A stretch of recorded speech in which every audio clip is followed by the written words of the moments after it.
Hey, welcome back to my channel, and today I'm taking you for a wild and memorable ride from Williams, Arizona to the Grand Canyon, one of the most iconic train routes in the United States. This is a story with steam engines, solo travel surprises, and a dog named Buzz waiting patiently at the finish line. So let's get into it. I drove in from Sedona that morning and I had already pre-booked everything. We're going to the Grand Canyon, huh? I'd booked my train ticket, I'd made a reservation for Buzz at the Grand Canyon Railway Kennel, and I'd already booked my hotel at the Motel 6 in Williams. The train takes off around 9:30, but I had just enough time to grab a coffee and some snacks at the Depot Cafe before I got onto the train. I booked a ticket in the Pullman car. It's the oldest class on the train. No air conditioning, no power outlets, but plenty of vintage charm. And fun fact, these cars date back to the early 1900s, and they were once the standard for luxury rail travel in America. So it was really cool to be able to sit in these seats, and they also rotated so that larger parties could face each other.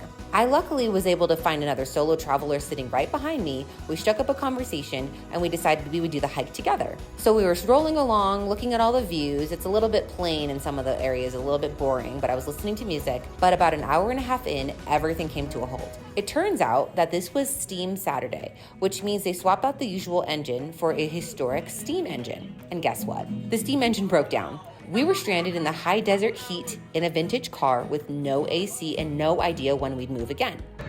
All right, so this train is officially broken down. We're stuck with this wonderful view, and we're gonna be here for at least another hour.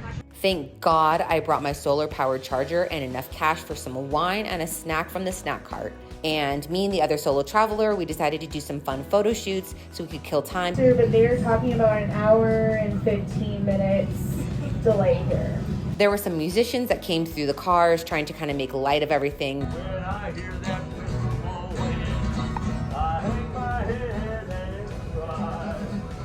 Everyone was really patient, but you could see that the tension was rising because we only had so much time allotted for us at the Grand Canyon once we got there. Luckily, the conductor made the announcement that however much time we've lost waiting, they would make it up on the back end. We would have the same amount of time. Eventually, another engine came rolling towards us, and then we finally got back on the road.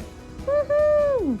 We should arrive here at about an hour, 1:45. And we got to finally see the Grand Canyon. Oh my gosh, so cool.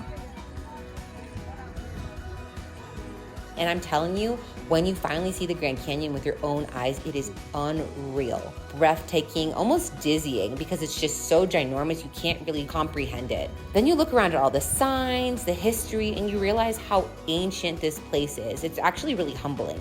We as humans, and me myself, we're so new here. And this canyon has been carved out over millions, multiple millions of years. So my new buddy and I, we hiked almost 3 miles along the rim, stopping for views. We stopped at the gift shops, some snacks at the food court, and all the photo ops because, you know, when in Rome, when in Grand Canyon. It was the perfect pace. We didn't go too fast. We stopped and we admired, and then we kept it pushing. If you're thinking about taking this trip, do it. I definitely recommend the train as well because it just makes it so easy to get in and out. But you might want to skip Steam Saturday unless you're ready for some unpredictability, which can also make trips fun. It honestly made this one more memorable. But the train, the views, obviously traveling solo, it's all magic. And when you finally get to look at the Grand Canyon, it's so worth it. When all was said and done, I was really exhausted because the day ended up a lot longer than I had anticipated.